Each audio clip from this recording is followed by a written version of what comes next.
Well, hello everyone, and welcome back to another episode of The Spotlight.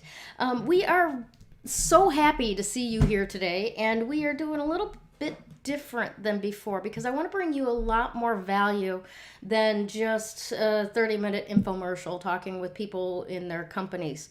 So we're going to actually delve a little bit deeper today with one of our today's guest, and talk about a little bit of how an adverse childhood experience can actually prepare you to be successful, because so many people are focused on this happened to me and I can't, right?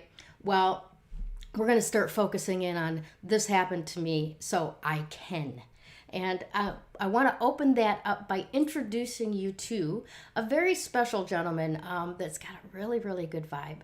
And he is helping nonprofits become stronger through what he does.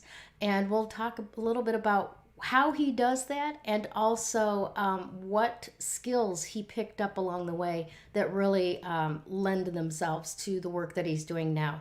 So please help me welcome Mr. Travis Johnson, head podcaster over at the NonprofitArchitect.org. Thanks so much for joining me today, Travis. How are you? Hey, I'm doing great, Gail, and just thank you for having me on the show today. I like when I get to meet people on Zoom. I know there's not a lot of in-person meetings going around the U.S., and I love meeting new people and providing impact and value and hanging out. I'm so glad that you're here. You know, that you bring up a really good point off the top, and that is there's not a whole lot of in-person meetings happening in the country, around the world right now. And traditionally, nonprofits do a lot of their fundraising with galas and in-person luncheons and bringing a celebrity in to speak to a large group of people. And all of those avenues have kind of, for the most part, fallen by the wayside. How is that impacting the nonprofits that you coach? I tell you, I talked to hundreds of nonprofits in the past year during COVID, and the ones that were able to move online, do something a little differently, they found that they were having record years for their nonprofits, more donations than they've ever had in the past, more engagements. One of the limiting factors about in-person events is you've got to be there, Mm-hmm. right? So you've got like this 20-mile radius around your little town. And if you're outside of that, I mean, really, are you going to go to the event? Right. Maybe not, right? But if you got a friend that's got a nonprofit across the country and they're doing an event, and you just move from, you go grab some snacks in the kitchen, you can log on and be a part of the event.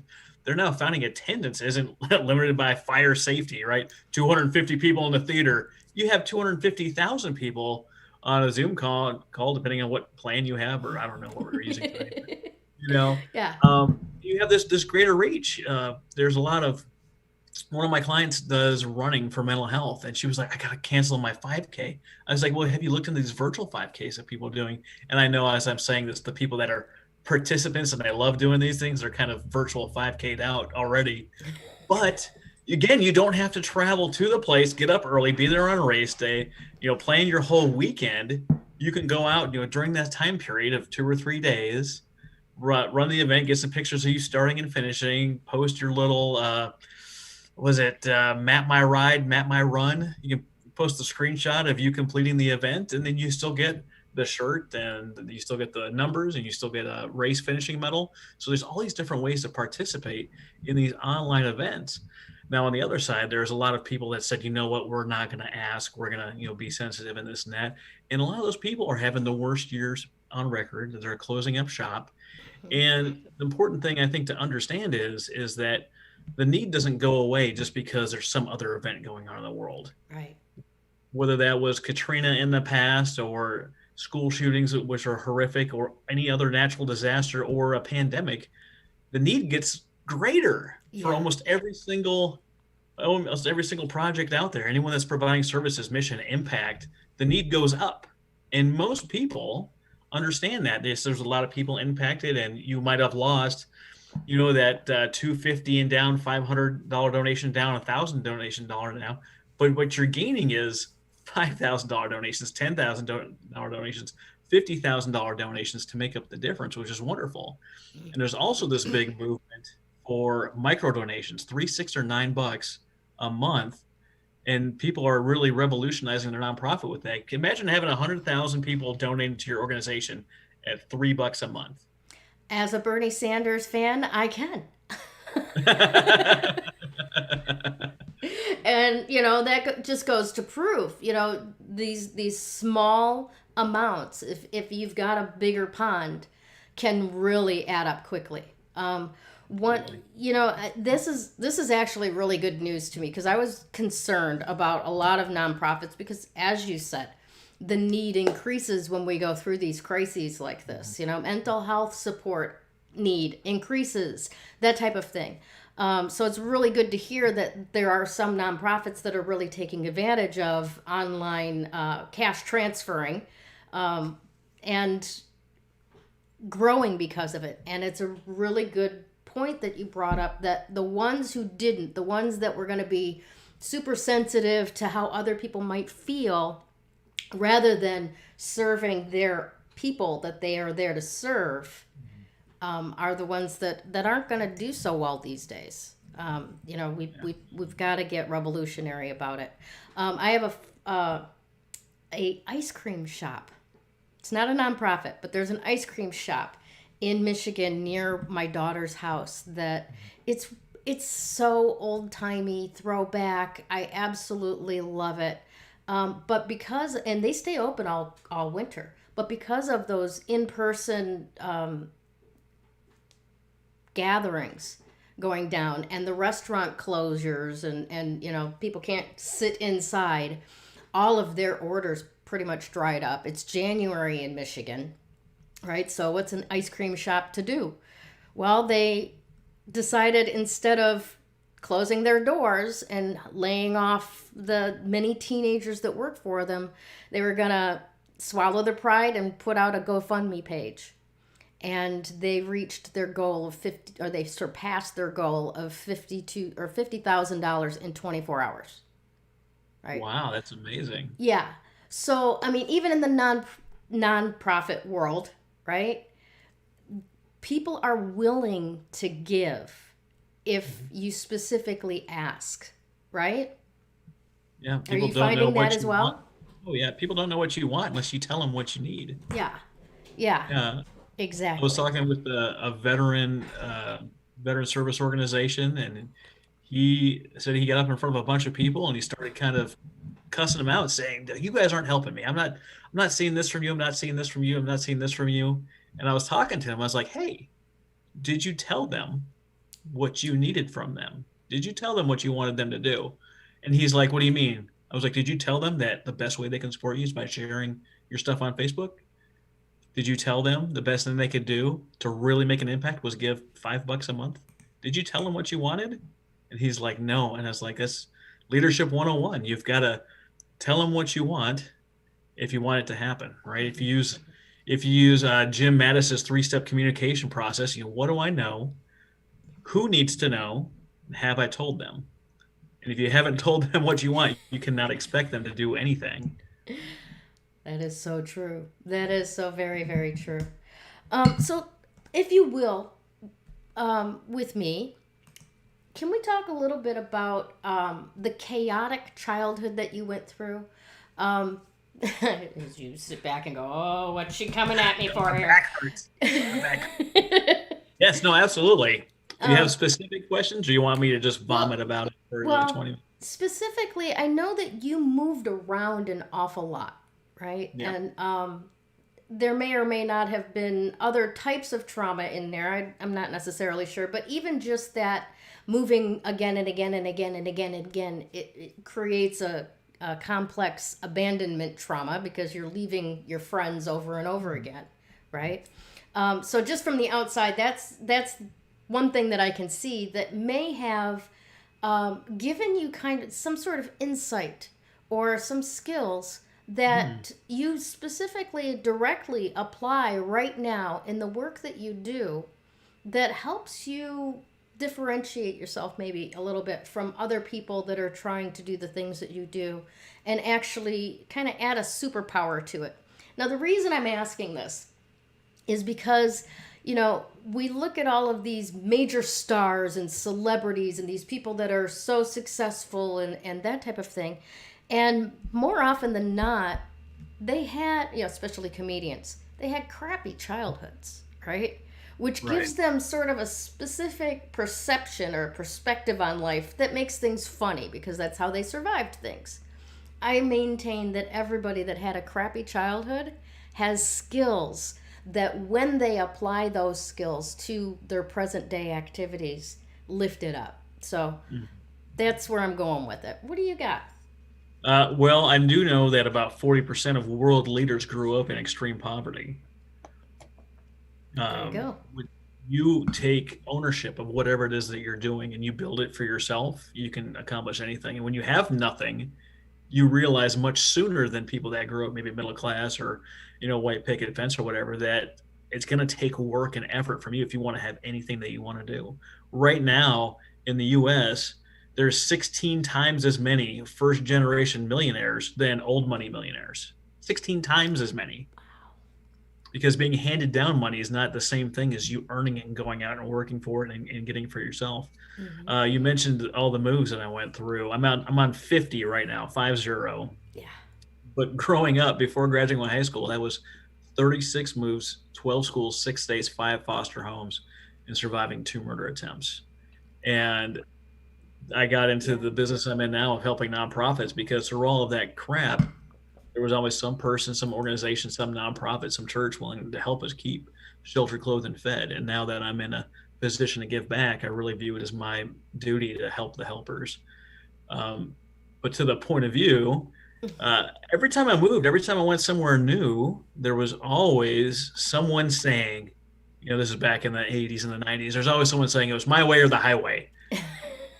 Like, hey, why are we doing it this way? Because it's my way or the highway. This is how it's got to be done. Mm-hmm. And they didn't say things like, I've tried a bunch of different ways and I found this was the best way to do it for me. They didn't say that back then. They just said, it's my way or the highway. They said, shut up. But what I found is that people all over were doing the same thing, mm-hmm. and they all had the same attitude, but they're all doing it differently. So one of the things that I've been able to pull from that and extract from that is there's so many different ways to be successful. There's so many different ways to organize your life. There's so many different ways to look at a problem. And one of the best things that's been for my life, my career, my military career, what I'm doing now, is that I don't have to see things the same way as everyone else sees them. And if you look at the innovators, people doing things differently, people going above and beyond and doing that next cool thing, they don't see the same thing that everyone else sees. Elon Musk looks up at the stars and be like, man, how can we get people up there? I want to do that. I want to make that happen. Yeah. I definitely see that having been served by nonprofits so much during that chaotic 30-something moves when you were a kid, that would definitely kind of draw your path into what you're doing now. And I love that the point that you bring up about the different perspectives. All of those different moves showed you different ways of looking at life. Mm-hmm. And bringing that into, it doesn't have to be that way. What other way can it work? I love that. So you're a pretty superpower-ish person in the realm that you're in. What are some of the companies that, if you can't mention names, but maybe some results that you've been able to help some nonprofits with in that getting stronger that you help them with? I tell you what, nonprofits always face the same kind of difficulties. And you know how it seems like they're just chasing money. They spend all their time chasing money. Yeah. Well, what we do in our programs is we help you automate those systems that bring in monthly recurring donations. So you can stop saying, you can say yes to more money and say no to more work, because that's the whole point, right? You get into the nonprofit world to provide an impact, to do things, to meet that mission and to actually help people. And you can't do that if the money's not coming in. Mm-hmm. So something like getting 100,000 people to sign up for $3 a month.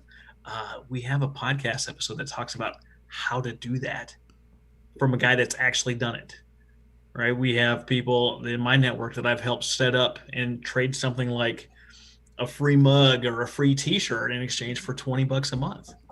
And when you have a startup nonprofit did that in the Oklahoma City area, and they made one post about it one time. They had about 2,000 people in their network, and 100 people said yes to $20 a month. Well, that's not $2,000 a month coming in that you can plan for. Mm-hmm. And those out there that are chasing the big donations, there's nothing wrong with that. But if you get a $20,000 yes this year, next year you got to figure out how to get that again. Mm-hmm. If you get that same person to say yes to $2,000 a month and put it on autopilot and just be your partner forever, then you're not chasing that 20 grand anymore.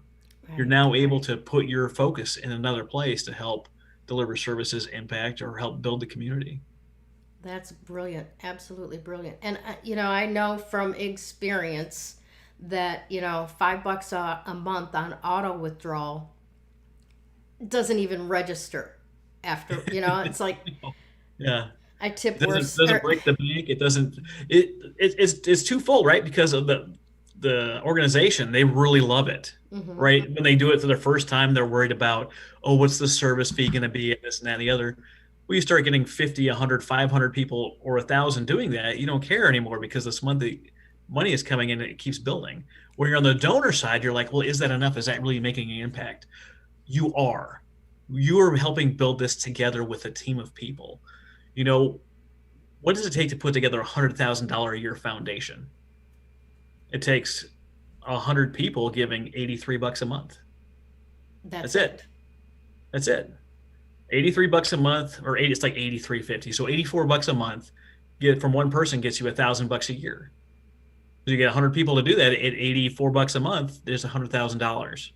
Well, people aren't going to give $84 a month. Fine, get 200 people at $42 a month. Yeah. Yeah. Right? You have 400 people at $21 a month. And now you have $100,000 to do with what you need to do to get something done, get something accomplished. So if a nonprofit was looking at, say 9 months from now, they want to create a room with 10 computers in it that people can come in, like an internet cafe, and do their resumes, get job coaching, that type of thing, whatever it is that they're serving. But they've got this big project that they want to do a few months out. So what would be their best way of doing a campaign, just like you've described, to raise the money for that? My biggest point in everything that I do and everything I teach is that I can't do it alone and I need partners. Who's coming with me? So if you're going to put together an internet cafe with 10 or so computers and you're going to have what sounds like some coaching going on, who's in the industry that does those things? Do you have a local Dell rep? Like I'm in Oklahoma City, we've got Dell computers down the street here. Mm-hmm. I can go down there and say, hey, I want this. I know you've got some old computers. Give us 10 of these computers you're not going to use for anything. We'll give you a big plaque that says that you're working with us and doing great things. And when we unveil those things, come on down and be there and meet the people that you're going to work with. The biggest things that are coming out for nonprofits, especially with sponsors, is getting the sponsor involved in what you're doing. It's one thing to cut a check. It's an entirely another thing to be out in the field and seeing what's happening and what's going on and what's happening, right?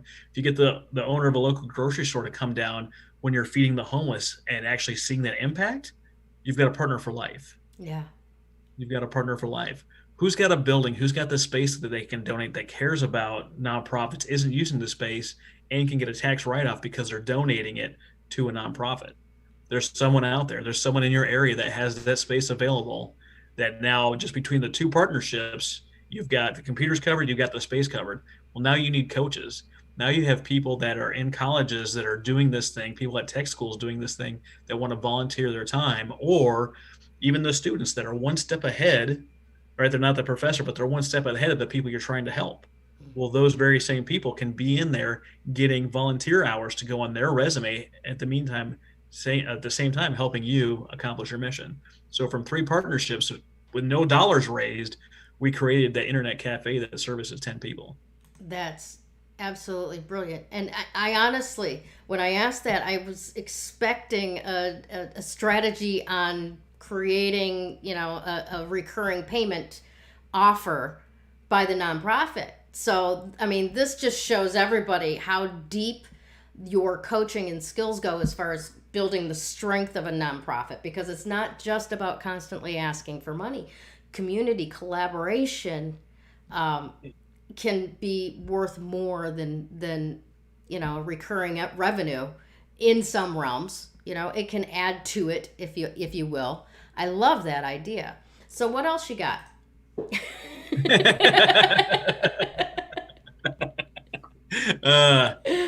What else do I have? There's people in the industry right now, they do credit card processing. If you're in any kind of business right now, you are getting your lunch eaten every day. Every single swipe, they take a little bit of chunk of money out of your back end that you can't use for anything else.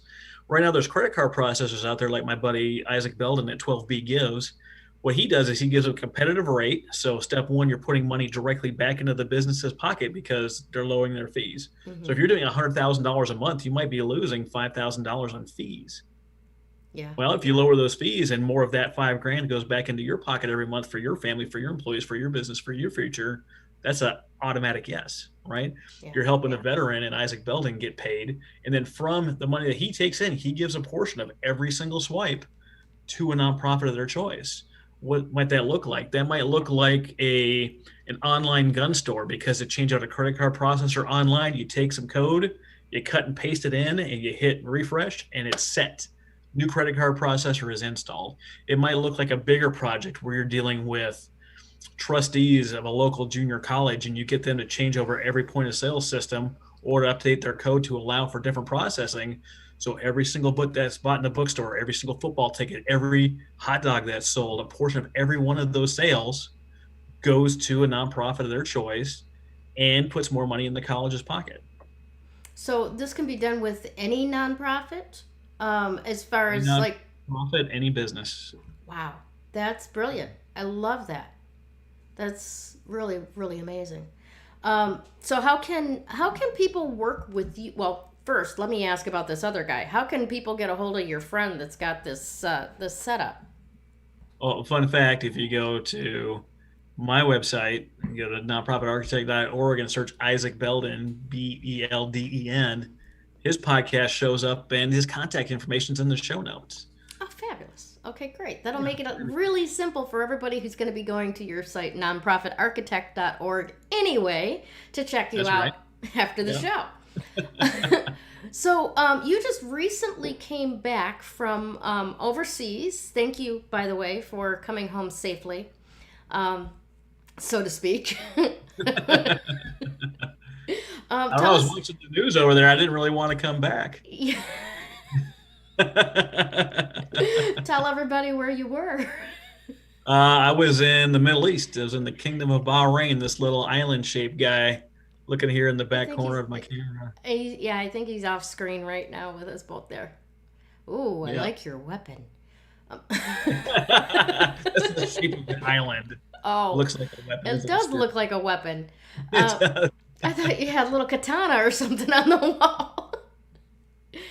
Anyways, so that's kind of interesting that you were over in the Middle East and watching the news and a little apprehensive about coming home. Trust me, the rest of us that have been here for a while have been shocked and awed for sure with what's been going on, even up to today. But I imagine that your wife and your kids are happy to have you home. You're back in Oklahoma, correct? That's right. I'm back here, home safely. Kids and wife are happy I'm home. The dogs are extremely happy that I was home. We've got an older dog, and I don't think I've ever seen her jump so high as when I came back in the door.